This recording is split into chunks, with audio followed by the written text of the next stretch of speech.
بسم اللہ الرحمن الرحیم۔ اللہم صلی علی سیدنا و مولانا محمد وبارک وسلم وصلی علیہ۔ قسط وار سلسلہ سیرت النبی قدم بقدم۔ پچھلی ویڈیو میں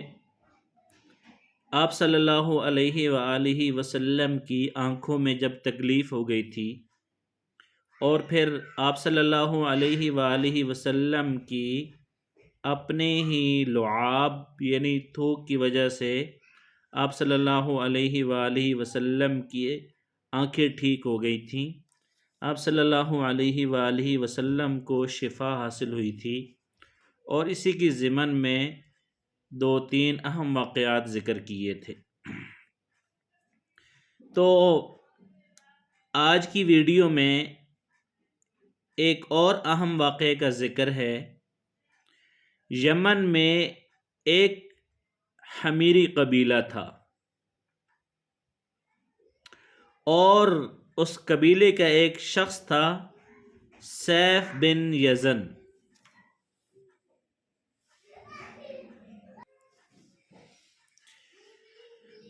وہ سیف حمیری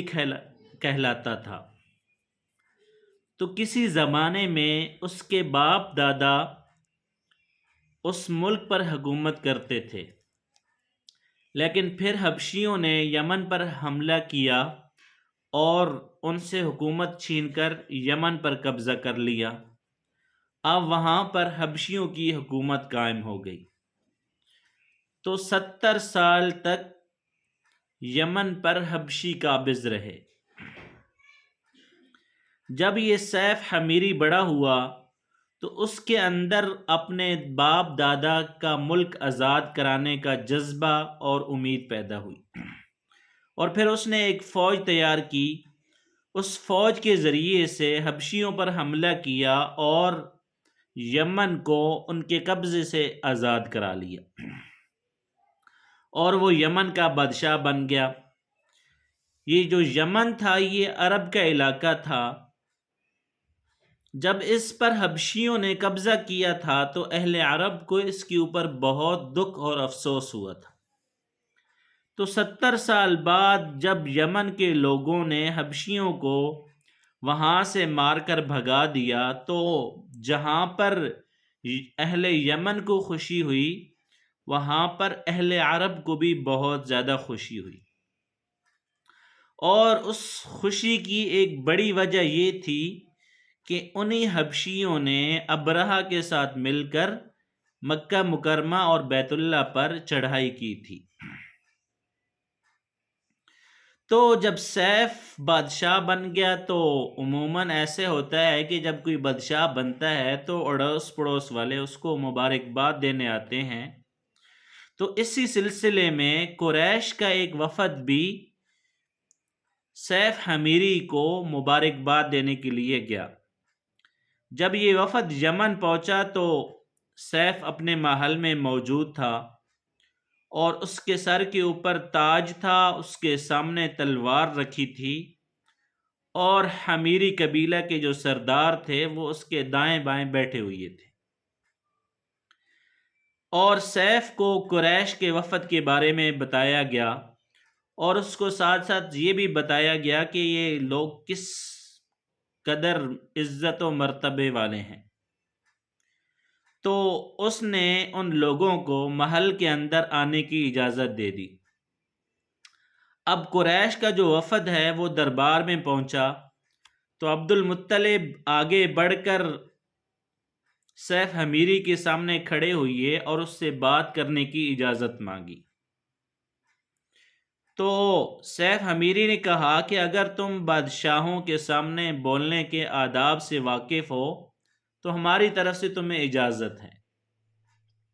تو عبد المطلب نے کہا کہ اے بادشاہ، ہم بیت اللہ کے خادم ہیں، اللہ کے گھر کے محافظ ہیں، اور ہم آپ کو مبارکباد دینے آئے ہیں۔ اور یمن پر جو حبشی کی حکومت قائم تھی، جو حبشی لوگ قابض تھے، وہ ہمارے لیے بھی بوجھ تھے۔ تو ہم آپ کو مبارکباد دینے آئے ہیں آپ کے اس کارنامے سے آپ کے خاندان کو اور آپ کے بزرگوں کو اور آپ کی آنے والی نسلوں کو بھی عزت و مرتبہ اور وقار حاصل ہوگا۔ سیف حمیری عبد المطلب کے یہ الفاظ سن کر بہت خوش ہوا اور بے اختیار بول اٹھا کہ اے شخص تم کون ہو، تمہارا نام کیا ہے؟ تو انہوں نے کہا میرا نام عبد المطلب بن ہاشم ہے۔ تو سیف نے ہاشم کا نام سن کر کہا کہ تم ہماری بہن کے لڑکے ہو، کیونکہ عبد المطلب کی جو والدہ تھی وہ مدینہ کے قبیلہ خزرج سے تھیں، اور جو خزرج کا قبیلہ تھا ان کا اصلی جو علاقہ تھا، اصلی جو آبائی وطن تھا وہ یمن تھا۔ تو اس لیے ہاشم نے سیف کا نام سن کر کہا کہ تم ہماری بہن کے لڑکے ہو۔ پھر اس نے سب کو خوش آمدید کہا اور کہا کہ ہم آپ کے جذبات کی قدر کرتے ہیں، اور پھر اس کے بعد قریش کے وفد کو سرکاری مہمان خانے میں ٹھہرایا گیا اور ان کی خوب خاطر و مدارت اور تواضع کی گئی، یہاں تک کہ 1 مہینہ گزرا۔ 1 مہینے کے بعد سیف حمیری نے انہیں بلایا اور عبد المطلب کو اپنے پاس بلا کر کہا کہ اے عبد المطلب، میں اپنے علم کے پوشیدہ رازوں میں سے ایک راز آپ کو بتانا چاہتا ہوں، اور اگر تمہارے علاوہ کوئی اور ہوتا تو میں ہرگز کسی کو یہ راز نہ بتاتا، اور جب تک اللہ رب العزت اس راز کو خود ظاہر نہ کر دیں تو تم بھی اس کو کسی کے سامنے ظاہر نہیں کرنا۔ اور اس نے کہا کہ ہمارے پاس ایک پوشیدہ کتاب ہے اور وہ چھپے ہوئی رازوں کا ایک اہم خزانہ ہے، اور ہم اس کتاب کو دوسرے لوگوں سے چھپا کر رکھتے ہیں، اور میں نے اس کتاب میں ایک بہت بڑی خبر اور ایک بہت بڑے خطرے کے بارے میں پڑھا ہے، اور وہ آپ کے بارے میں ہے۔ یہ سن کر عبد المطلب حیرت زدہ ہوئے اور کہا کہ میں سمجھا نہیں ہوں، آپ کیا کہنا چاہتے ہیں؟ تو سیف حمیری نے کہا کہ عبد المطلب، جب وادی تہامہ میں یعنی مکہ میں ایک ایسا بچہ پیدا ہو جس کے دونوں کندھوں کے درمیان بالوں کا گچھا ہو یعنی مہر نبوت ہو، تو اسے امامت اور سرداری حاصل ہوگی، اور اس کی وجہ سے تم لوگوں کو قیامت تک کے لیے اعزاز و مرتبہ ملے گا۔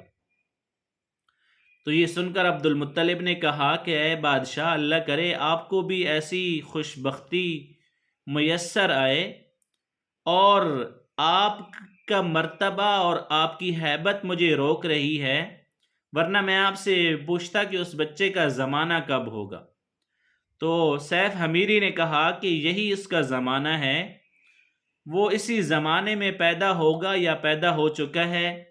اس کا نام محمد ہوگا، اور اس کی والدہ کا انتقال ہو جائے گا، اور اس کے دادا اور اس کے چچا اس کی پرورش کریں گے، اور میں اس بات کی تمنا کرتا ہوں کہ وہ بچہ ہمارے ہاں پیدا ہو، اور اللہ تعالیٰ اس کو کھلے عام ظاہر فرمائیں گے، اور ہم یعنی اس نے جو ہم کا لفظ کہا کہ مدینہ کے جو لوگ ہیں قبیلہ خزرج کے لوگ، وہ آپ صلی اللہ علیہ وآلہ وسلم کے مددگار ہوں گے، اور اس نے فرمایا کہ اس بچے کے ذریعے اس کے خاندان اور قبیلے والوں کو عزت و مرتبہ حاصل ہوگا، اور اس کے ذریعے سے دشمنوں کو ذلت ملے گی، اور وہ تمام لوگوں سے مقابلہ کرے گا اور زمین کے اہم علاقے فتح کرے گا، اور وہ نبی رحمان کی عبادت کرے گا اور شیطان کو دھمکائے گا، آتش کدوں کو ٹھنڈا کرے گا،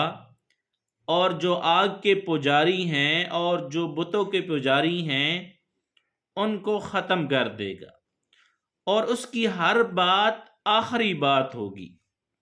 اور اس کے جو احکامات ہوں گے وہ انصاف والے ہوں گے، وہ نیک کاموں کا حکم دے گا اور خود بھی ان پر عمل کرے گا اور برائیوں سے رکے گا اور دوسروں کو روکے گا اور برائیوں کو ختم کر دے گا۔ تو عبد المطلب نے سیف بن یزن کو دعا دی، پھر کہا کہ کچھ اور تفصیل بتائیں، آپ نے ابھی تک جو علامات بتائی ہیں وہ چھپی ہوئی ہیں، کوئی واضح علامت بتائیں۔ تو پھر سیف حمیری نے کہا کہ عبد المطلب اس بات میں کوئی شک نہیں کہ تم اس کے دادا ہو۔ یہ بات سن کر عبد المطلب سجدے میں گر گئے اور سیف نے عبد المطلب سے کہا کہ اپنا سر اٹھاؤ اور اپنی پیشانی اونچی کرو اور مجھے بتاؤ کہ جو کچھ میں نے تم سے کہا ہے کیا تم نے اس میں سے کوئی نشانی یا کوئی علامت دیکھی ہے؟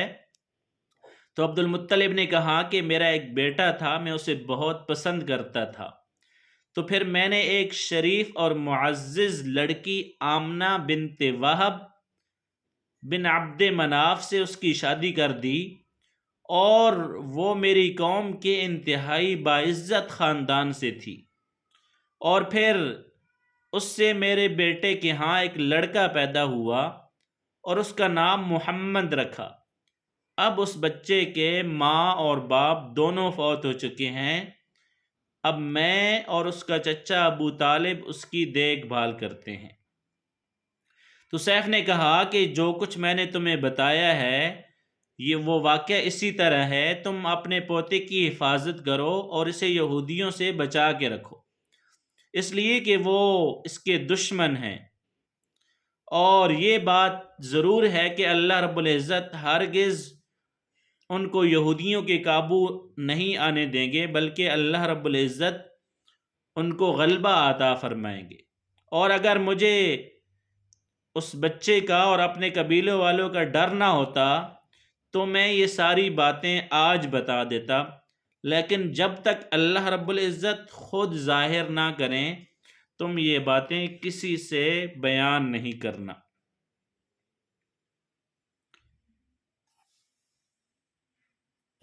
اور پھر اس نے کہا کہ اگر مجھے یہ معلوم نہ ہوتا کہ اس نبی کے ظاہر ہونے سے پہلے ہی مجھے موت آ جائے گی، میں اس دنیا سے چلا جاؤں گا، تو میں اپنے اونٹوں اور قافلوں کے ساتھ اس کی سلطنت کے مرکز یثرب یعنی مدینہ کے قریب پہنچتا،